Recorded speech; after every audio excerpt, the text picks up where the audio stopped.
जीवन संवर गया, मेरा जीवन संवर गया।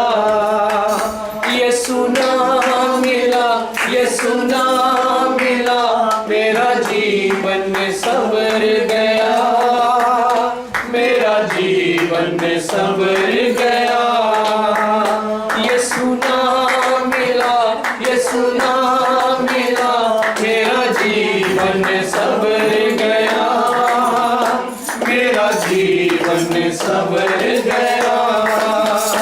तूने खून के कतरों को मेरे लिए बहा दिया, तूने खून के कतरों को मेरे लिए बहा दिया।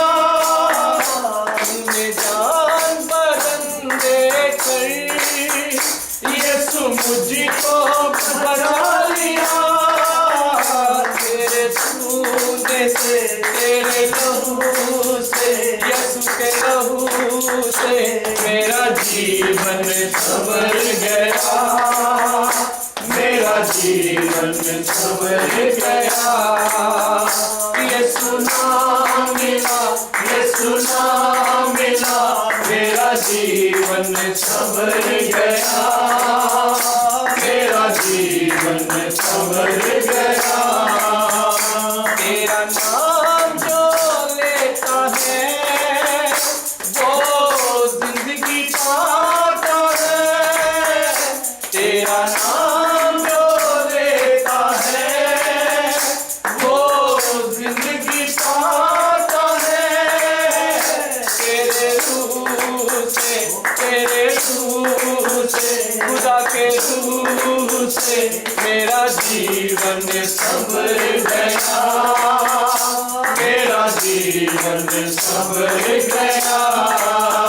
यीशु नाम मिला, यीशु नाम मिला, मेरा जीवन संवर गया, मेरा जीवन संवर गया। यीशु तेरी हजूरी में कुदरत और कमाल है। यीशु तेरी हजूरी में कुदरत और कमाल है। तेरे शून्य से, तेरे शून्य से, खुदा के शून्य से मेरा जीवन संवर गया, मेरा जीवन संवर गया। यीशु नाम मिला, यीशु नाम मिला, मेरा जीवन संवर गया, मेरा जीवन संवर गया। यीशु नाम मिला, यीशु नाम मिला, मेरा जीवन संवर गया, मेरा जीवन संवर गया। यीशु अब मेरे जीवन का एक तू ही सहारा है। यीशु अब मेरे जीवन का एक तू ही सहारा है। मेरे जीवन की कश्ती का यीशु तू ही किनारा है। मेरे जीवन की कश्ती का यीशु तू ही किनारा है। मुझे तू मिला, यीशु तू मिला, मुझे तू मिला, यीशु तू मिला, मेरा जीवन संवर गया, मेरा जीवन संवर गया। यीशु नाम मिला, यीशु नाम मिला, मेरा जीवन संवर गया, मेरा जीवन संवर गया, मेरा जीवन संवर गया। Hallelujah, hallelujah. खुदा रास वाली कौन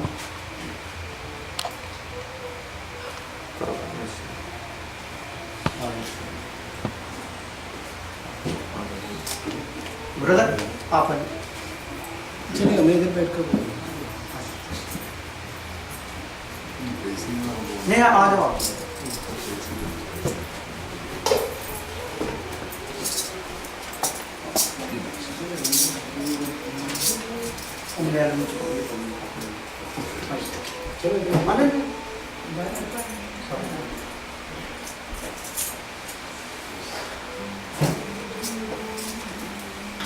हालेलुया।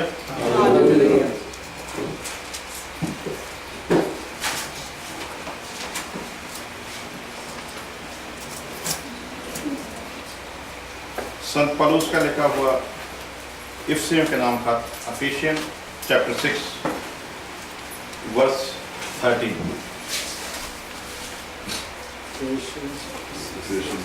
Ephesians chapter 6 verse 13.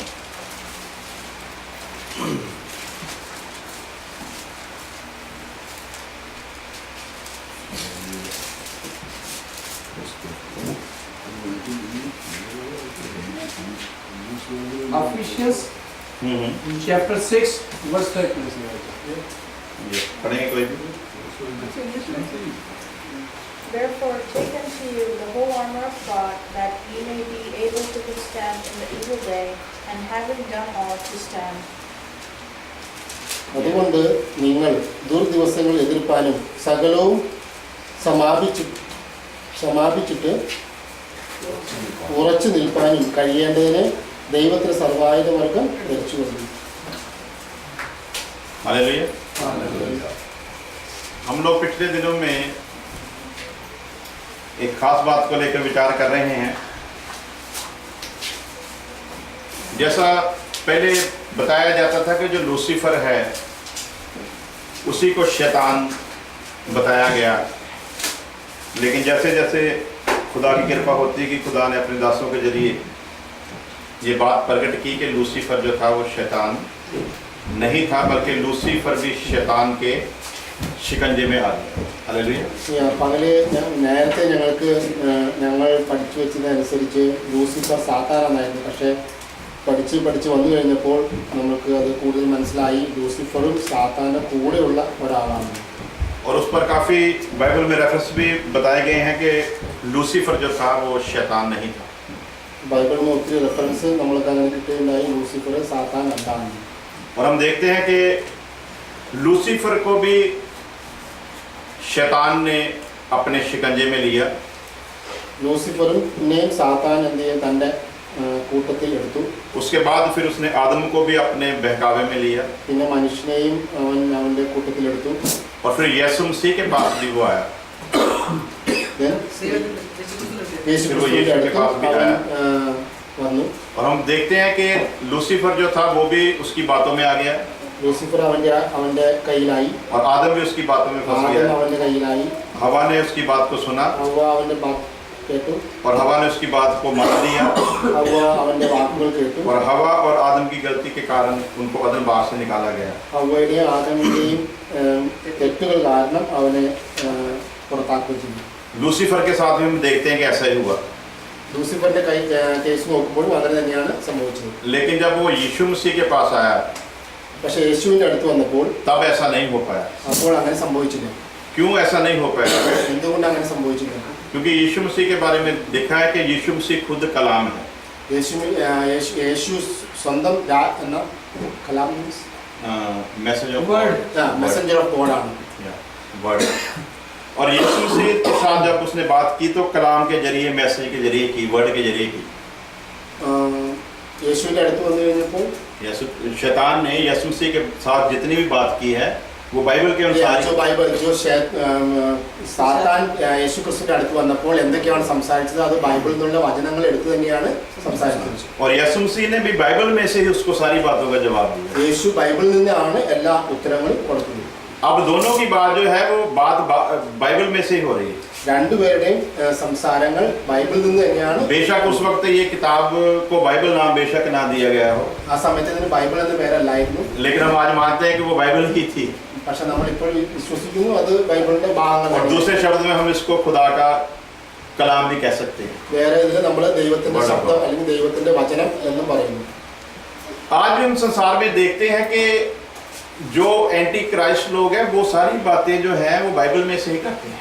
जो अभी നമ്മൾ പുറത്ത് കാണാം, പുറത്ത് ഈ എതിർ ക്രിസ്തുവിന്റെ ആൾക്കാരും ബൈബിളിൽ നിന്നുള്ള വചനങ്ങളാണ് എടുത്ത് സംസാരിക്കുന്നത്. जितना भी वो रेफरेंस देते हैं वो सारा बाइबल में से ही देते हैं, ബൈബിളിൽ നിന്നുള്ള റെഫറൻസ് ആണ് അവർ കൊടുക്കുന്നത്. क्योंकि शैतान को भी और कोई उसके पास ऐसा नहीं है कि वो किसी तरह लोगों को अपने वश में करे, इसलिए वो कलाम के जरिए ही बातें करता है। സാത്താന്റെ കയ്യിൽ സ്വന്തമായിട്ട് മനുഷ്യരെ അട്രാക്ട് ചെയ്യാൻ അങ്ങനെയൊന്നും ഇല്ലാത്തതുകൊണ്ട് ഇവൻ ഈ വചനം എടുത്ത് തന്നെ അവരെ എന്ത് ചെയ്യുക, ചതിക്കുകയാണ് ചെയ്യുന്നത്. क्योंकि उसको पता है कि कलाम के बीच में से ही मैं किसी को फंसा सकता हूँ। ഇതിനകത്ത് ഈ വചനം വെച്ചിട്ടാണ് ആരെങ്കിലും ചതിക്കാൻ പറ്റുള്ളൂ അവനറിയാം. तो इन सारी बातों को विचार में रखते हुए ഇതെല്ലാം ഈ എല്ലാം നമ്മളിതെല്ലാം മനസ്സിലാക്കി വരുമ്പോൾ हम लोगों ने एक खास बात पर ध्यान दिया पिछले दिनों में। ഞങ്ങൾ കഴിഞ്ഞ ദിവസങ്ങളിൽ ഈ പ്രത്യേകമായി ഈ കാര്യത്തിൽ ഒരു എന്താ പറയുന്നത് കൂടുതൽ ശ്രദ്ധ വെച്ച് പഠിച്ചു. कि यीशु मसीह शैतान की बातों में नहीं आया, യേശു ഈ സൈത്താന്റെ വിഷയത്തിൽ വീണ് പോയില്ല. क्योंकि यीशु खुद कलाम था, യേശു സ്വയമായി തന്നെ വചനം പറഞ്ഞു. इसलिए वो कलाम में भी उसको फंसा नहीं सका। അതുകൊണ്ട് വചനത്തിൽ അവനെ എന്ത് ചെയ്യാൻ പറ്റിയില്ല, വീഴിക്കാൻ ചതിക്കാൻ പറ്റിയില്ല. और मसीह यीशु को जब हमने कबूल किया, एक्सेप्ट किया, യേശുവിനെ നമ്മൾ അക്സെപ്റ്റ് ചെയ്താൽ तो नया जन्म हम लोगों ने पाया। നമ്മൾ വീണ്ടും ജനിച്ച മാതിരിയായി. तो पौलुस कहता है, പൗലോസ് പറയുന്നു, अब मैं नहीं जीवित बल्कि मसीह यीशु मुझ में जीवित। അതുകൊണ്ട് ഞാനല്ല ഇനി എന്നിൽ ജീവിക്കുന്നത്, യേശു എന്നിൽ ജീവിക്കുന്നു. इसका मतलब अभी हम खुद नहीं हैं, അതിന്റെ അർത്ഥം നമ്മളിപ്പോൾ തന്നെ അല്ല, हम खुद के नहीं हैं, നമ്മൾ എൻ്റെ സ്വന്തമല്ല. हम अभी दूसरे शब्दों में कहें तो यीशु मसीह है।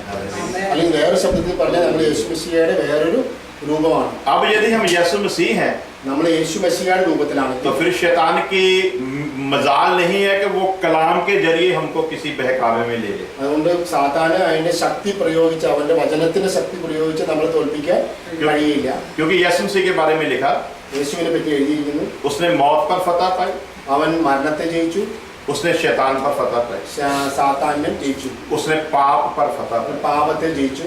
अब तीन बातें हैं, ഈ മൂന്ന് കാര്യങ്ങൾ, पाप, मौत और शैतान। പാപം, മരണം, സാത്താൻ. इसका मतलब ये तीनों जो है अपना अपना काम कर रहे हैं। ഈ മൂന്നും അതിൻ്റെതായ ഒരു കാര്യങ്ങൾ ചെയ്തു വരുന്നു. पाप अपना काम कर रहा है, പാപം പാപത്തിന്റെ കാര്യങ്ങൾ ചെയ്തു വരുന്നു, मौत अपना काम कर रही है, മരണം മരണത്തിന്റെ കാര്യങ്ങൾ ചെയ്യുന്നു, शैतान अपना काम कर रहा സാത്താൻ है। സാത്താന്റെ കാര്യങ്ങൾ ചെയ്യുന്നു. लेकिन तीनों सहमत हैं, പക്ഷെ മൂന്നും ഒന്നാണ്, तीनों एक साथ हैं, മൂന്നും ഒരുമിച്ചാണ് നടക്കുന്നത്. तीनों मिलकर अपने अपने तरीके से काम कर रहे हैं। മൂന്നും ഒരുമിച്ച് നിന്നുകൊണ്ട് അവരവരുടെ കാര്യങ്ങൾ ചെയ്യും. और यदि अब हम कहते हैं कि यीशु मसीह ने इन तीन बातों पर जीत हासिल की, നമ്മൾ പറയുന്നു യേശു ഈ മൂന്ന് കാര്യങ്ങളിലും ജയിച്ചു എന്ന് പറയുമ്പോൾ, तो जिस चीज पर हम लोग जीत हासिल करते हैं ഏത് കാര്യത്തിലാണ് നമ്മൾ ജയിച്ചതെന്ന് പറയുമ്പോൾ वो जरूर वजूद में होती है, उसका कुछ अस्तित्व होता है, उसकी कुछ उसके पास कोई पावर है, कोई वो निर्जीव नहीं है, वो जीव है।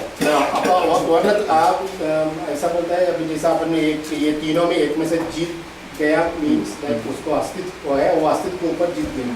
नो नो, तीनों का अपना अपना एक अस्तित्व है, മൂന്നിനും അതിൻ്റെതായ അസ്തിത്വമുണ്ട്, तीनों अपने एक अलग पहचान रखते हैं, ഓരോന്നിനും ഓരോന്നിൻ്റെതായ അതിൻ്റെതായ ഇൻഡിവിജ്വാലിറ്റി ഉണ്ട്.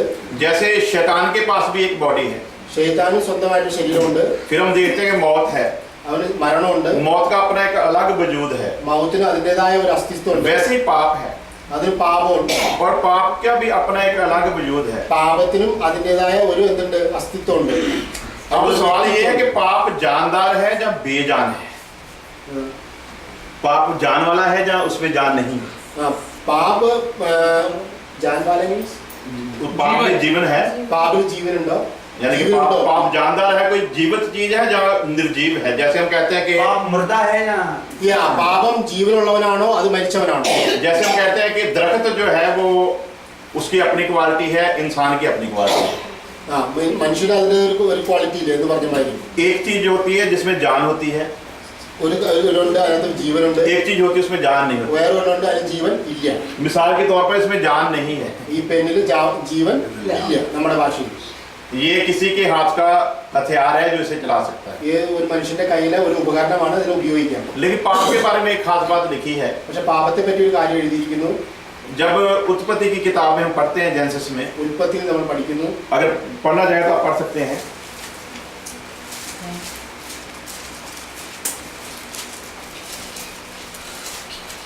Chapter 4 4 verse 6 and 7. 6 and 7.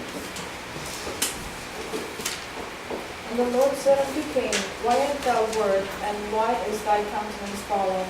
If thou doest well, shalt thou not be accepted? And if thou doest not well, sin lieth at the door, and unto thee shall be his desire, and thou shalt rule over him. इसमें हम एक खास बात देखते हैं. ഇത് നമ്മളൊരു കാര്യം കാണാം. खुदा का कलाम बता रहा है ദൈവത്തിന്റെ വചനം പറയുന്നു पाप दरवाजे के ऊपर शय लगाकर बैठा है. ഈ പാപം വാതിൽക്കൽ എന്ത് ചെയ്യുന്നു കിടക്കുന്നു. जो चीज शय लगाकर बैठी है उसका कुछ ना कुछ वजूद है. പാപം കിടക്കുന്നു എന്ന് പറയുമ്പോൾ അതിന് എന്തെങ്കിലും ഒരു ഒരു ഒരു വ്യക്തിത്വം ഉണ്ടായിരിക്കണം. वो अपने आप में एक अस्तित्व रखती है. അതിന് സ്വന്തമായ ഒരു വ്യക്തിത്വം ഉണ്ട്. अब पाप जो है वो शय लगाकर बैठा है. പാപം അതിന്റെ കൈ വിടർത്തി നിൽക്കുന്നു. और खुदा काइन को क्या कह रहा है? ദൈവം എന്താണ് പറയുന്നത്? पाप शय लगाकर बैठा है, പാപം അത് നിന്റെ വാതിൽക്കൽ കിടക്കുന്നു. पर तूने उस पर जीत हासिल करना. പക്ഷെ നീയോ അതിനെ ജയിക്കണം. यीशु के बारे में लिखा उसने पाप पर जीत हासिल की. യേശുവിനെ പറ്റി പറയുമ്പോൾ പാപത്തെ ജയിച്ചു എന്ന് പറയുന്നു. जैसे शैतान काम कर रहा है ഐസ സാത്താനെ പറ്റി പറയുമ്പോൾ वैसे ही पाप काम कर रहा है. ഐസായി സാത്താൻ ചെയ്യുന്നത് പോലെ തന്നെ പാപവും എന്ത് ചെയ്യുന്നു? जैसे खुदा काम कर रहा है ദൈവം ചെയ്യുന്നത് പോലെ തന്നെ वैसे ही शैतान काम कर रहा है. അതുപോലെ തന്നെ സാത്താൻ എന്ത് ചെയ്യുന്നു? അവന്റെ കാര്യം ചെയ്യുന്നു. जैसे पाक रूह काम कर रहा है holy spirit, holy spirit okay ജैसे ഹോളി സ്പിരിറ്റ് അങ്ങനെ ചെയ്യണമെന്ന് വെച്ചാൽ वैसे ही पाप काम कर रहा അതുപോലെ തന്നെ പാപവും അതിന്റെ പ്രവൃത്തി ചെയ്തു വരുന്നു. है. फिर क्लियर करेंगे, फिर इस बात को क्लियर करते ഇത് हैं. ഒന്നുകൂടെ ക്ലിയർ ചെയ്യാം. खुदा काम करता है, ദൈവം പ്രവർത്തിക്കുന്നു. शैतान भी काम करता है. അതുപോലെ തന്നെ ശൈത്താനും പ്രവൃത്തി ചെയ്യുന്നു. पाक रूह का एक वजूद है, ഹോളി സ്പിരിറ്റിന്റെ ഒരു പ്രവർത്തനമുണ്ട്. वो काम करता है. അത് ചെയ്തുകൊണ്ടിരിക്കുന്നു. उसी तरह पाप का भी एक वजूद है, അതുപോലെ തന്നെ പാപത്തിനും ഒരു ശക്തിയുണ്ട്. वो भी काम करता है. അതും അതിന്റെ പ്രവൃത്തി अब ചെയ്തുകൊണ്ടിരിക്കുന്നു. पाप शय लगाकर बैठा है. പാപം അതിന്റെ വാതിലിൽ കിടക്കുന്നു. इसको और क्लियर करते हैं. फर्स्ट Corinthians उसका chapter 15 verse 56.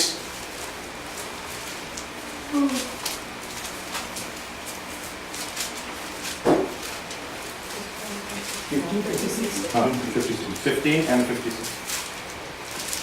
The sting of the death is sin, and the strength of sin is the law. ഹേ മരണമേ നിന്റെ വിഷമുള്ള എവിടെ? ഹേ മരണമേ നിന്റെ ആദ്യം നിന്റെ ജയം കൂടെ നിന്റെ വിഷമുള്ള എവിടെ? लिखा है कि पाप का जो डंक है वो मौत है. പാപത്തിന്റെ ഇതെന്താണ്? മരണം. इसका मतलब पाप काम कर रहा है. അതിന്റെ മീനിങ് പാപം അതിന്റെ പ്രവൃത്തി ചെയ്യുമ്പോൾ पहले हमने पढ़ा कि वो शय लगाकर बैठा है, അത് നമ്മൾ കണ്ടു. അത് പൂർണ്ണമായിട്ടും ജീവനോടുകൂടെ നിൽക്കുകയാണ്. और यहाँ पर हम क्या देखते हैं कि पाप डंक मार रहा है सांप की तरह. ഇവിടെ നമ്മൾ വായിച്ചു പാപം എന്ത് ചെയ്യുന്നു? വിഷമുള്ള. और पाप का डंक जो है वो मौत है. പാപത്തിന്റെ വിഷമുള്ള എന്ന് പറഞ്ഞാൽ മരണമാണ്. इस जगह पर शैतान नहीं काम कर रहा, അതുപോലെ തന്നെ സാത്താൻ ജോലി ചെയ്യുന്നത്. शैतान का एक और जो रूप है वो काम कर रहा है. ശൈത്താന് സ്വന്തമായ ഒരു വ്യക്തിത്വമുണ്ട്. शैतान करवा रहा है. ചെയ്യിക്കുക. ഓക്കെ. സാത്താൻ എന്ത് ചെയ്യാണ്? അവന്റെ പ്രവൃത്തി ചെയ്യിപ്പിച്ചുകൊണ്ടിരിക്കുകയാണ്. उसने अपना एक तीर छोड़ा है അവൻ ഒരു അമ്പ് എയ്തു. जिसका नाम पाप है. അവന്റെ പേരാണ് പാപം. अब पाप जो है वो डंक मार रहा है, ആ പാപം നമ്മളെ ഇത് ചെയ്താൽ और जैसे सांप के डंक मारने से इंसान को मौत मिलती അതുപോലെ है, പാമ്പിന്റെ കടിച്ചു കഴിഞ്ഞാൽ മനുഷ്യൻ എന്ത് ചെയ്യും? मरिക്കും. उसी तरह लिखा है कि पाप का डंक जो है वो मौत है. അതുപോലെ തന്നെ ഇവിടെ എഴുതിയിരിക്കുകയാണ് പാപത്തിന്റെ കടിയാണ് ദണ്ഡനമാണ് മരണമാണ്. इसलिए यीशु मसीह के बारे में लिखा, അതുകൊണ്ടാണ് യേശുമിശിഹിനെ പറ്റി उसने എഴുതിയിരിക്കുന്നത്. पाप पर जो डंक मारता है അവൻ പാപത്തിൽ उस पर जीत हासिल की. പാപം അവന്റെ മേൽ എന്താ പറയുന്നത്? പാപം അവനെ ആക്രമിക്കാൻ വന്നപ്പോൾ ആ പാപത്തിൽ അവൻ मौत पर जीत हासिल की. മരണത്തെ ജയിച്ചു. लिखा है एक आदमी की वजह से मौत आई എഴുതിയിരിക്കുന്നു ഒരു മനുഷ്യന്റെ ഓർച്ചയാൽ മരണം കടന്നു വന്നു. और पूरी दुनिया में फैल गई. എല്ലാ ലോകവും മരണത്തിന്റെ അടിയിലായി. पाप भी राज करता है लिखा. പാപവും അതിന്റെ വാഴ്ച നടത്തുന്നു.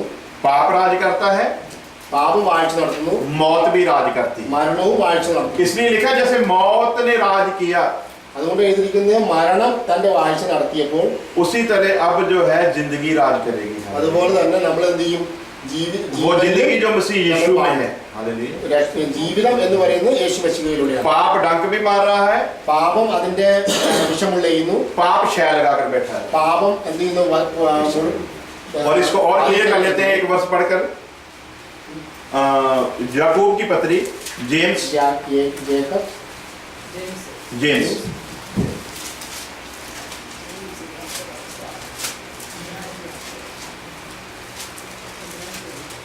James chapter 1 verse 15. മോഹം ഗർഭം ധരിച്ച് പാപത്തെ പ്രസവിക്കുന്നു, പാപം മുഴിച്ചിട്ട് മരണത്തെ പെടുന്നു. पढ़ दे पूरा इसको, बस आगे बढ़ थोड़ा. എന്റെ പ്രിയ സഹോദരന്മാരെ, വഞ്ചിക്കപ്പെടരുത്. എല്ലാ നല്ല ദാനവും തികഞ്ഞ വരമൊക്കെയും ഉയരത്തിൽ നിന്ന് വെളിച്ചങ്ങളുടെ പിതാവിൽ നിന്ന് ഇറങ്ങി വരുന്നു. अब आप इंग्लिश में पढ़ दें. James first chapter 1 verse 15. Then when lust hath conceived, it bringeth forth sin, and sin, when it is finished, bringeth forth death. Yes, इच्छा जब गर्भवती होती है तो पाप को जन्म देती है. മോഹം ഇച്ഛോ ഗർഭത്തിലേക്ക് നമ്മുടെ മോഹം ഗർഭം ധരിച്ചിട്ട് നമ്മൾ പാപത്തെ പ്രസവിക്കുന്നു. इसका मतलब पाप जन्म भी लेता है. ഇതിന്റെ അർത്ഥം പാപം ജന്മം എടുക്കുന്നു. जैसे हम लोग मसीह में जन्म लेते हैं, നമ്മൾ യേശു ക്രിസ്തുവിൽ വീണ്ടും ജനിക്കുന്നത് वैसे पाप भी जन्म लेता है. അതുപോലെ തന്നെ പാപവും അതിന്റെ ജന്മം എടുക്കുന്നു. फिर पाप बढ़ता भी है. പിന്നെ പാപം വലുതാകുന്നു. हालेलुया. लेकिन कभी किसी ने सोचा नहीं इसके बारे में. वो जन्म भी लेता है और फिर बढ़ता है, വലുതാകുന്നു. फिर वो पूरे वजूद में आता है പിന്നെ അതിന്റെ പൂർണ്ണമായ അതിന്റെ और फिर पूरी तरह छा जाता है. പിന്നെ പൂർണ്ണമായിട്ടും അവനെ ഇത് കവർ ചെയ്യുന്നു. तो इस पर तो आप लोगों ने शायद स्टडी ले लेगा. वो वहां पर पाप ने ऐसा राज किया है कि उसने बॉडी पर भी पूरा कब्जा कर लिया और सोल पर भी पूरा कब्जा कर लिया. रह गया तो सिर्फ पागरू और नया जन्म पाया हुआ जो बीज था नए जन्म का, वही रह गया. बाकी उसने दोनों चीजों पर कब्जा कर लिया है. तीनों पर. आत्मा तक वो जो मनुष्य का आत्मा था, जो इंसान में जिसको हम कहते हैं कि स्पिरिट ऑफ मैन, उस पर भी उसने अपना कब्जा जो था वो कर लिया. लेकिन पाकरू पर वो कब्जा नहीं कर सकता. और जो वचन का बीज है जो हमें पैदा हुआ, उस पर भी वो कब्जा नहीं कर पा सकता. നമ്മൾ വീണ്ടും ജനിച്ച വ്യക്തിയിലും പരിശുദ്ധാത്മാവിലും ഒഴിച്ച് ബാക്കി എല്ലായിടത്തിലും പാപം തന്റെ വാഴ്ച ഏറ്റെടുത്തു. अब वचन का बीज जब आता है ദൈവവചനം നമ്മൾ ജനിക്കുമ്പോൾ तो वो हमारे अंदर एक नए इंसान को पैदा അത് करता है. ഒരു പുതിയ മനുഷ്യനെ നമ്മുടെ ഉള്ളിൽ ജനിക്കും. उसी तरह पाप का बीज भी जब आता है, പാപത്തിന്റെ ബീജം നമ്മൾ വന്നതുപോലെ वो भी एक नई शख्सियत को पैदा ഇതും करता ഒരു है. പുതിയ ജീവനെ ജനിപ്പിക്കുന്നു. तो पिछले दिनों में हम लोगों ने विचार किया, शॉर्ट में आते हैं, കുറച്ച് ദിവസങ്ങൾക്ക് മുമ്പ് ഞങ്ങൾ ഇതിനെപ്പറ്റി कि हमारा दुश्मन कौन है. നമ്മുടെ ശത്രു हम ये तो कहते हैं कि शैतान दुश्मन है. നമ്മളിത് പറയും ശത്രു സാത്താനാണ്. शैतान के बराबर ही एक दुश्मन है और है, സാത്താന് ഈക്വൽ ആയിട്ടുള്ള ഒരു जिसको पाप कहते हैं. അതിനെ പാപം എന്നും. लेकिन पाप के बारे में कोई बताता ही नहीं. പക്ഷെ പാപത്തെ കുറിച്ച് ആരും പഠിപ്പിക്കാറില്ല. तो ये हम लोग अपने आप को खुश नसीब समझेंगे सभी लोग നമ്മൾ എല്ലാവരും സന്തോഷത്തോടെ നമുക്ക് നമ്മൾ कि ഭാഗ്യവാന്മാരാണ്. दुनिया की गलत तालीम से हम लोग निकल आए ലോകത്തിലെ തെറ്റായ ഇതിൽ നിന്ന് നമ്മൾ വന്നവരാണ്. और खुदा का शुक्र है ദൈവത്തിന്റെ സ്നേഹം കൊണ്ട് कि अब हम उस संगति में, उस फेलोशिप में आ गए നമ്മൾ हैं. പല സ്ഥലങ്ങളിൽ നിന്ന് വന്നുവെങ്കിലും ദൈവത്തിന്റെ സ്നേഹം കൊണ്ട് നമ്മളിപ്പോൾ എല്ലാവരും ഒരു സ്ഥലത്തിരിക്കുന്നു. खुदा के उन खादमों के हाथ में अभी हम लोग आ चुके हैं നമ്മൾ ദൈവത്തിന്റെ കൈകളിൽ ആ കൈവലയത്തിൽ നമ്മൾ വന്നിരിക്കുന്നു. जिन पर खुदा ने अपने सारे भेदों को बड़े अच्छे ढंग से प्रकट किया. സ്നേഹം अपने सारा जो उसका गुप्त बातें थी उनको अपने खादमों അവന്റെ पर രഹസ്യങ്ങൾ അവന്റെ മനസ്സിൽ പുതായുടെ മനസ്സിലായിരുന്ന രഹസ്യങ്ങൾ ദൈവത്തിന്റെ മനസ്സിലായിരുന്ന രഹസ്യങ്ങൾ നമ്മൾക്ക് വെളിവാക്കി തരുവാൻ അവന് സ്നേഹം തോന്നും. बहुत से लोग इस तालीम की एंटी हैं, खिलाफत में बातें करते हैं इस तालीम की, जिस तालीम में आप सभी लोग और हम लोग हैं. बहुत लोग जो है क्रिश्चियन लोग जो हैं इस बात के खिलाफ चलते हैं कि हम लोग जो है वो सही नहीं कह रहे। बहुत लोग हैं जैसा हमारे पेंतकोस्त लोग इंक्लूडिंग पेंतकोस्त और अदर क्रिस्ത്യൻസ് ഒക്കെ എന്താ ചെയ്യുന്നത് ഇതിനെതിരായിട്ടാണ് നമ്മൾ സംസാരിക്കുന്ന ഇതിനാണ് ഈ പാപത്തെ കുറിച്ച് പറയുമ്പോൾ ഇതിനെതിരായിട്ട് അവർ നിൽക്കുന്നതായിട്ട് കാണും. लेकिन खुदा का शुक्र है आप और हम लोग खुश പക്ഷേ ദൈവത്തിന്റെ സ്നേഹം കൊണ്ടും അല്ലെങ്കിൽ ദൈവത്തിന്റെ കൃപ കൊണ്ട് നമ്മൾ ഇങ്ങനെ അത് മനസ്സിലാക്കുവാൻ നമ്മുടെ कि ഹൃദയത്തിൽ खुदा ने हम लोगों की संगति उन खादमों के साथ मिला दी है। संगति में फेलोशिप ഫെലോഷിപ്പ് उन खादमों के साथ मिला दी है। സെയിം हाँ, ആണ്. बिल्कुल pastor. So Finny pastor okay Finny pastor അടുക്കൽ നമുക്ക് ഫിന്നി പാസ്റ്റർ അടുക്കലേക്ക് ദൈവം നമ്മളെ നയിക്കുകയും നമുക്കത് മനസ്സിലാക്കാൻ കൃപ നൽകുകയും ചെയ്തു. इसलिए हम लोग अपने आप को खुश नसीब समझे। അതുകൊണ്ട് നമ്മളെ ലക്കിയാണെന്ന് അല്ലെങ്കിൽ നമ്മൾ ഭാഗ്യവാന്മാരാണെന്ന് നമ്മളെ പറ്റി നമുക്ക് മനസ്സിലാക്കാൻ സാധിക്കും. वरना दूसरे लोगों की तरह अभी तक हम लोगों में गुमराह रहना। അല്ലെങ്കിൽ മറ്റുള്ളവരെ പോലെ നമ്മൾ എന്ത് ചെയ്യും ഇത് മനസ്സിലാക്കാണ്ട് ഇങ്ങനെ ചുറ്റിക്കറങ്ങി इसलिए खुदा का शुक्र। അതുകൊണ്ട് നമുക്ക് ദൈവത്തെ अब हमने एक वर्ष पढ़ी थी जो अफसरों के खाते में कि तुम सारे खुदा के अस्त्र शस्त्र धारण कर लो ताकि पूरे दिन में तुम उसका मुकाबला कर सको। നമ്മൾ എഫേഷ്യൻസിൽ വായിച്ച പോലെ അവന്റെ फिर पढ़ लेंगे उसके बाद दुआ करेंगे डायरेक्ट खुदा के दास से। फिर हम लोग जो भी खुदा ने रखा है उनके बीच में वो सुनेंगे। हालेलुया। एफिशियंस चैप्टर 6 वर्स 30 पढ़ेंगे जल्दी जल्दी कर। അതുകൊണ്ട് നിങ്ങൾ ദുർദിവസത്തിൽ എതിർപ്പാനും സകലവും സമാപിച്ച് തുറച്ചു നിൽപ്പാനും കഴിയേണ്ടതിന് ദൈവത്തിന്റെ സർവായുധവർഗം എടുത്തുകൊള്ളുവിൻ. कोई इंग्लिश में पढ़ दे। Therefore, take unto you the whole armor of God, that you may be able to withstand in the evil day, and having done all to stand. इस कारण तुम परमेश्वर के सारे अस्त्र और शस्त्र ले लो ताकि बुरे दिन में तुम सामना कर सको और सब कुछ फिनिश कर सको, मुका सको। അതുകൊണ്ട് ദൈവത്തിന്റെ എല്ലാ സർവായുധങ്ങളും ധരിച്ച് ദുർദിവസത്തിൽ എതിർത്ത് നിൽക്കുക നിങ്ങൾ എന്ത് ചെയ്യണം അതാണ് ഒരുങ്ങിയിരിക്കണം എന്നാണ് പറഞ്ഞിരിക്കുന്നത്. आगे की आयतों में उन सभी अस्त्रों शस्त्रों के बारे में लिखा गया है। അതിനുശേഷം അതിനെ പറ്റി ഡീറ്റെയിൽ ആയിട്ട് അവർ തന്നെ ബാക്കിയുള്ള കാര്യങ്ങൾ പറഞ്ഞിട്ടുണ്ട്. आप लोग यीशु मसीह के सिपाही हो।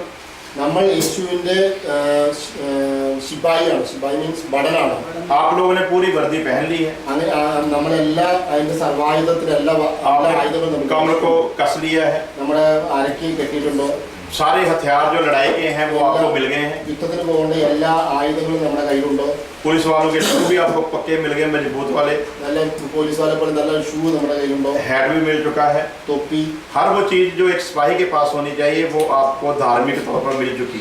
ഒരു ഭടന്റെ കയ്യിൽ ആവശ്യമുള്ളത് എന്തൊക്കെയാണ് വേണ്ടതെന്ന് അറിഞ്ഞുകൊണ്ട് തന്നെ അത് നമുക്ക് തന്നിട്ടും और अब हम युद्ध करने के लिए तैयार खड़े हैं। നമ്മൾ യുദ്ധം ചെയ്യുന്നതിന് വേണ്ടി തയ്യാറായിട്ട് നിൽക്കുകയാണ്. लेकिन युद्ध करना है किसके साथ? യുദ്ധം ആരുടെ അടുത്താണ് ചെയ്യുന്നത്. दुश्मन का तो पता होगा तो उसके साथ युद्ध होगा। यदि दुश्मन का पता नहीं तो युद्ध किसके साथ करेंगे? ദുഷ്മൻ മനസ്സിലായി കഴിഞ്ഞാൽ ദുഷ്മന്റെ അടുത്ത് യുദ്ധം ചെയ്യാം. ശത്രു. अब जो പക്ഷെ ശത്രു ആരാണെന്ന് മനസ്സിലാക്കാണ്ട് എങ്ങനെ യുദ്ധം ചെയ്യും. अब जो चर्चों में तालीम दी जा रही है, चर्चस में जो तालीम दी जा रही है, जो बेसिक टीचिंग दी जा रही है, ചർച്ചിൽ മെസ്സേജ് തന്നുകൊണ്ടിരിക്കുമ്പോൾ वो ये तो कहते हैं कि युद्ध के हथियार ले लो, എല്ലാവരും പറയും യുദ്ധത്തിന്റെ എല്ലാ. लेकिन युद्ध किसके साथ करना है उसके बारे में पता ही പക്ഷെ नहीं। ആരുടെ അടുത്ത് യുദ്ധം ചെയ്യുന്നത് ചോദിച്ചാൽ അവർക്ക് അറിയില്ല. दुश्मन है मेरे ये भाई, ദുഷ്മനാണ് എന്റെ ഈ ഭായി. लिए इनके तरफ बड़ा हथियार ले, പക്ഷെ യുദ്ധോപകരണങ്ങൾ എടുത്ത് ഓപ്പോസിറ്റ് इनको मारूंगा फिर इनको मारूंगा फिर उनको मारूंगा, ये तो खड़ा है आराम से। ആരാണോ ആരുടെ അടുത്താണ് യുദ്ധം ചെയ്യേണ്ടത് അവരെ മനസ്സിലാക്കാണ്ട് മറ്റുള്ളവരെ എല്ലാവരുടെ അടുത്തും യുദ്ധത്തിന് പുറപ്പെടുകയാണ്. तो जो रेसलिंग काफी लोग एक साथ खेलते हैं ना, रेसलिंग, तो उसमें वो 15-20 लोगों को एक साथ ही अखाड़े में ले आते हैं। 10-20 പേരെ റെസ്ലിംഗിൽ ഒരുമിച്ച് അകത്ത് കൊണ്ടുവരും. वो सभी लोग लड़ते हैं एक दूसरे के साथ। എല്ലാവരും അങ്ങോട്ടും ഇങ്ങോട്ടും അടി കൊടുക്കും. उनमें एक नहीं जीतना होता है, ഒരാൾക്ക് ജയിക്കാൻ പറ്റുമോ. फिर उसमें ग्रुप बन जाते हैं। പിന്നെ എന്ത് ഗ്രൂപ്പ് ഉണ്ടാക്കും അവര്. वो सबसे पहले जो ताकतवर है उसको निकालते हैं सभी मिलकर। സഭി മിൽക്കർ ഏറ്റവും ശക്തിയുള്ളവരെ അവനെ പിടിച്ച് പുറത്താക്കും. वो ऐसे स्कीमें लगा लगा कर फिर अंत में 2 ही रह जाते हैं। ഏറ്റവും അവസാനം അങ്ങനെ രണ്ടുപേരും ബാക്കി വരും. अब हम लोग युद्ध कर रहे हैं, ഇപ്പൊ നമ്മൾ യുദ്ധം ചെയ്യുമ്പോൾ असली दुश्मन का हमको पता ही नहीं है। നമ്മുടെ ഒറിജിനൽ ശത്രു ആരാണെന്ന് മനസ്സിലാക്കാൻ हमारे पास मान लीजिए कि 100 बुलेट मिला हुआ है हमको, നമ്മുടെ കയ്യിൽ 100 ബുള്ളറ്റ് ഉണ്ടെന്ന് വിചാരിക്കും. 100 का 100 बुलेट हमने चला दिया, 100 ബുള്ളറ്റ് നമ്മൾ യൂസ് ചെയ്തെന്ന് വിചാരിക്കും. दुश्मन पीछे खड़ा है, പക്ഷെ ദുഷ്മന്റെ മേത്ത് ഒന്നും കൊണ്ടിട്ടില്ല. गोलियां खत्म हो गई हैं, അതിനകത്തുള്ള ബുള്ളറ്റ് എല്ലാം തീർന്നു. वो किसी वक्त भी हमको अपने शिकंजे में അത് കഴിഞ്ഞപ്പോൾ അവൻ നമ്മളെ പിടിക്കാൻ വരും. क्योंकि दुश्मन की पहचान ही नहीं। പക്ഷെ അവനെ ആദ്യം നമ്മൾ മനസ്സിലാക്കേണ്ട അവന്റെ കയ്യിൽ നമ്മൾ പെട്ടു. शैतान से भी बड़ा दुश्मन हमारा जो है वो पाप है। സാത്താനേക്കാൾ വലിയ ഒരു ശത്രു എന്ന് പറയുമ്പോൾ പാപമാണ്. Hallelujah. और पाप पर फतह पाना बहुत ज्यादा जरूरी है। പാപത്തെ ജയിക്കുക എന്നുള്ളത് ഭയങ്കര അർജന്റുമാണ്. हम लोग दुआ में भी कहते रहते हैं शैतान हट जाए, शैतान को ऐसा हो जाए, शैतान को वैसा हो जाए। നമ്മൾ ശാത്താൻ നീ പോ, നീ അങ്ങോട്ട് പോ, നീ യേശുവിന്റെ നാമത്തിൽ പോ എന്നൊക്കെ നമ്മൾ പറയും. पाप आराम से बैठा है। പക്ഷെ പാപം അവിടെ തന്നെ, वो कहता है जिधर मर्जी लड़ता जा, मैं तो तेरे अंदर बैठा हूँ। നീ അവിടെ പുറത്ത് യുദ്ധം ചെയ്തുകൊണ്ട് जितनी मर्जी दुआ कर ले, मैं तेरे अंदर ही बैठा हूँ। നീ എത്ര ഉണ്ടാക്കിയാൽ ഞാൻ നിന്റെ जितनी देर तू मुझसे युद्ध नहीं करता उतनी देर तक तू जीत नहीं सकता। എന്നോട് നീ യുദ്ധം ചെയ്തില്ല എങ്കിൽ ഞാൻ ഒരിക്കലും നിന്റെ കൈ കീഴിലാവാൻ तू പോകുന്നില്ല. शैतान पर भी फतह पा सकता है, ശാത്താന്റെ മുകളിൽ നീ നീന്തിയും ജയിക്കാൻ ശ്രമിക്കും. पर तू मुझ पर फतह नहीं पा പക്ഷേ सकता, പാപത്തിന്റെ മുകളിൽ ജയം സാധിക്കില്ല. क्योंकि तुझे मेरे बारे में नॉलेज ही नहीं। പക്ഷേ എന്നെ കുറിച്ച് നിനക്ക് ഒരു അറിവും ഇല്ല. इसलिए अभी ये सब्जेक्ट शुरू किया है അതുകൊണ്ടാണ് ഞങ്ങൾ ഇതിങ്ങനെ ഇത് പഠിക്കാൻ कि തുടങ്ങിയത്. पाप है क्या, പാപം എന്താണ്, पाप कहाँ से आया, പാപം എവിടെ നിന്ന് വന്നു, पाप ने कैसे जन्म लिया, പാപം എങ്ങനെ ജനിച്ചു, और पाप कैसे आज तक राज कर रहा है। പാപം എങ്ങനെയാണ് വാഴ്ച നടത്തുന്നത്. इसलिए हम सभी लोग दुआ करेंगे അതുകൊണ്ട് നമുക്ക് എല്ലാം आने वाले दिनों में വരുന്ന ദിവസങ്ങളിൽ इस प्रकाश के द्वारा, कलाम के इस प्रकाश के द्वारा ഇതിൽ കൂടുതൽ പ്രകാശം बहुत सारे लोग आशीष पा सकें, മറ്റ് ഒത്തിരി ആളുകൾക്ക് രക്ഷ, ताकि उनको असली दुश्मन का पता चल सके। കാരണം ജനങ്ങൾക്ക് ശരിക്കുമുള്ള ശത്രുവിനെ മനസ്സിലാക്കാൻ സാധിക്കും. अपनी आंखें बंद करें, നമുക്ക് നമ്മുടെ കണ്ണുകൾ അടയ്ക്കാം. खुदा के दास को निमंत्रण देते हैं, वो आए थोड़ी देर कलाम से शेयर करें।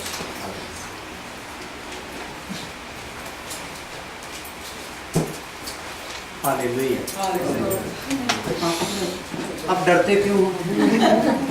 हमें डरना चाहिए आप लोगों को, क्योंकि हम पंजाबी लोग हैं, तो हम आप लोगों को बहुत शिक्षा पाए हुए समझते हैं, बहुत ज़्यादा। ഞങ്ങൾ പഞ്ചാബികളാണ്, ഞങ്ങൾ പഞ്ചാബിയോട് കഴിക്കുന്നത്, നിങ്ങൾ മലയാളി. क्योंकि हमारे पंजाबी पास्टर, जो हमारे पंजाबी पास्टर हैं वो आप लोगों के पास्टरों से भागती हैं, പഞ്ചാബി പാസ്റ്റേഴ്സ് മലയാളി പാസ്റ്റർ വന്നു കഴിയുമ്പോൾ അവർ ഓടിക്കളയും. इसलिए आपको डरने की जरूरत नहीं। हालेलुया। हालेलुया। तो बाइबल में से पढ़ते हैं पहला कुरिन्थियां 1 अध्याय उसकी 9 आयत। फर्स्ट कुरिन्थियां 1:9, right?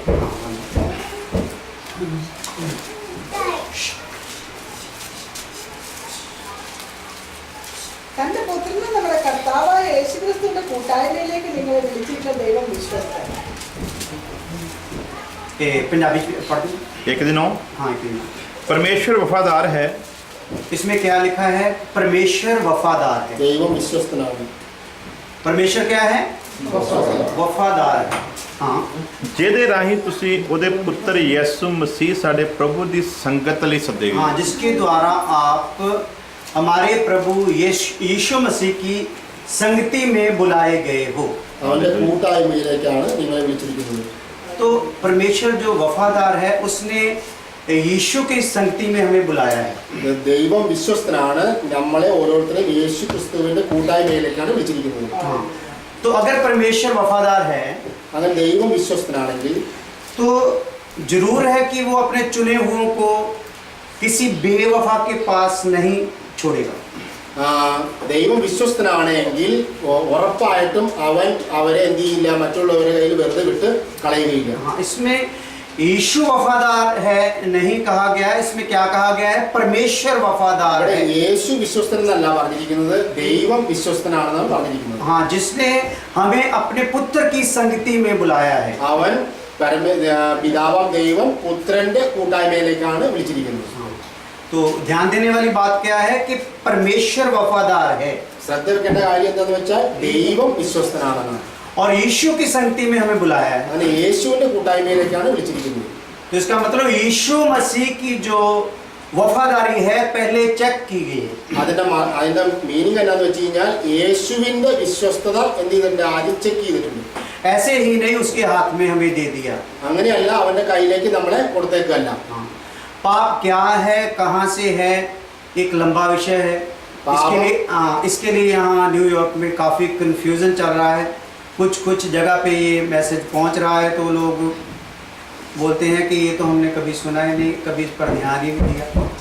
പാപം എന്താണ്, അത് എവിടെ നിന്ന് വന്നു, അത് എന്താണ് ചെയ്തത് എന്ന കാര്യങ്ങളിൽ ഒത്തിരി സംശയങ്ങളുണ്ട്. പ്രത്യേകിച്ച് ന്യൂയോർക്കിന്റെ ഭാഗങ്ങളിൽ പലരോടും സംസാരിക്കുമ്പോൾ അവർക്ക് അത് സംശയത്തിന് ഉളവാക്കുന്നു. ഇങ്ങനെയൊന്നും ഞങ്ങൾ കേട്ടിട്ട് പോലില്ല എന്ന് പറയുന്നു. हाँ, पाप क्या है, इसके क्या है, कहाँ से है, इसके लिए तो मैं भी अभी बता नहीं सकता आपको.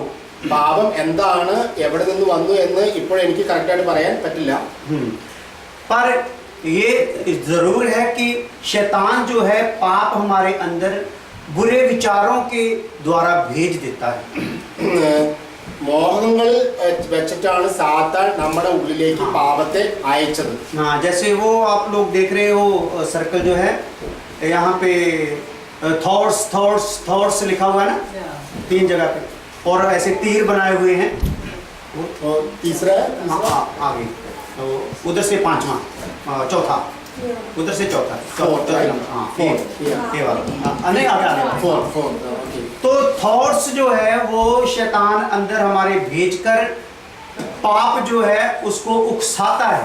അപ്പൊ സാത്താൻ മോഹങ്ങൾ നമ്മുടെ ഉള്ളിലേക്ക് അയച്ചിട്ട് പാപത്തെ എന്ത് ചെയ്യുന്നു, ഗർഭം ധരിപ്പിക്കുന്നു. हाँ, तो हमें यीशु के सुपुर्द करने से पहले, യേശുവിനെ നമ്മൾ രക്ഷിതാവായി സ്വീകരിക്കുന്നതിന് മുമ്പ്, हाँ, तो उसने यीशु मसीह को चेक किया है पहले. അവൻ യേശുവിനെ കയ്യിലേക്ക് നമ്മളെ ഏൽപ്പിക്കുന്നതിന് മുമ്പ് യേശുവിനെ എന്ത് ചെയ്തിട്ടുണ്ട്, അവൻ ശരിക്കും ചെക്ക് ചെയ്തിട്ടുണ്ട്. हाँ, उसको यीशु मसीह ने अपनी वफादारी साबित करने के लिए, യേശുവിന് തന്റെ വിശ്വസ്തത ഉറപ്പാക്കുന്നതിന് വേണ്ടി, हाँ, उसने गाली खाई, അവൻ എന്താ പറയുന്നത്, abuse, അപമാനിക്കപ്പെട്ടു, हाँ, निंदा से ही, നിന്ദിക്കപ്പെട്ടു, हाँ, मुंह पर थुकवाया, മുഖത്ത് തുപ്പലേക്ക് ഏറ്റു, हाँ, उसकी दाढ़ी जो नोची गई, അവയെല്ലാം താടിയൊക്കെ പറിച്ചു കളഞ്ഞു, सलीब उसके ऊपर भारी रखा गया, വലിയ ഭാരം അവന്റെ മേൽ വെച്ചു, कोड़े मारे गए शरीर पर. ഫുൾ ശരീരം മുഴുവൻ മർദ്ദിക്കപ്പെട്ടു. आप लोग अच्छे से जानते हो किस तरीके से यीशु मसीह की वफादारी को चेक किए गए. നിങ്ങൾക്ക് നമുക്ക് എല്ലാവർക്കും കറക്റ്റായിട്ട് അറിയാം യേശുവിന്റെ വിശ്വസ്തത എങ്ങനെയാണ് ചെക്ക് ചെയ്തത്. तो मैं थोड़ा सा ध्यान फिर आपका उस साइड में ले जाना चाहता हूँ. ആ ഭാഗത്തേക്ക് കുറച്ചുകൂടെ ഒരു നിങ്ങളുടെ ശ്രദ്ധ ക്ഷണിക്കുന്നു. हाँ, जब वो उस जगह से बाग में से प्रभु यीशु मसीह को पकड़ के लेके गए हैं, അവിടുന്ന് ഗത്സമന തോട്ടത്തിൽ നിന്ന് യേശുവിനെ പിടിച്ചുകൊണ്ട് പോയപ്പോൾ उसी टाइम से उसको दुखी किया जाना शुरू हो गया. ആ സമയത്ത് അവന്റെ ദുഃഖം തുടങ്ങി. हाँ, तो उसको कोड़े मारे गए हैं. അവനെ കോട മീൻസ് हाँ, हाँ, कोड़े मारे. പുറയില് അവനെ അടിച്ചു, ചാട്ടവാറം അടിച്ചു. तो सारी रात उसको सोने नहीं दिया गया. മുഴുവൻ രാത്രി ഉറങ്ങാൻ സമ്മതിച്ചില്ല. और सुबह होते ही രാവിലെ തന്നെ यीशु मसीह को उसकी सलीब दी गई, सलीब कंधे पे रखी गई. രാവിലെ തന്നെ കുരിശ് അവന്റെ തോളത്ത് വെച്ചു. हाँ, उसको लेकर जो जा रहा है वो प्लेन रास्ता नहीं है, അങ്ങനെ നല്ലൊരു ഇന്നത്തെ പോലെ നല്ല ഒരു പ്ലെയിൻ ആയിട്ടുള്ള पहाड़ റോഡ്, का रास्ता है. അങ്ങനെ മലമുകളിലേക്കുള്ള യാത്രയായിരുന്നു. सलीब कांधे पर है. അപ്പോൾ മുകളില് കുരിശുണ്ട്. जब वो चलता है അവൻ പോകുമ്പോൾ तो सलीब ऐसे ऐसे हिलती है. ഇതും ഇങ്ങനെ അനങ്ങിക്കൊണ്ടിരിക്കുകയാണ്. तो नीचे जो जख्म है रात को हुए, അപ്പൊ രാത്രി മുഴുവൻ വേദനയാണ് ഇവിടെ. तो जख्मों के ऊपर वो जो लकड़ी है ആ മുറിഞ്ഞ ഭാഗങ്ങളിലൊക്കെ ആ वो इस तरीके से रगड़ रही है बात. അതിൽ ഉറങ്ങിക്കൊണ്ടിരിക്കുകയാണ്.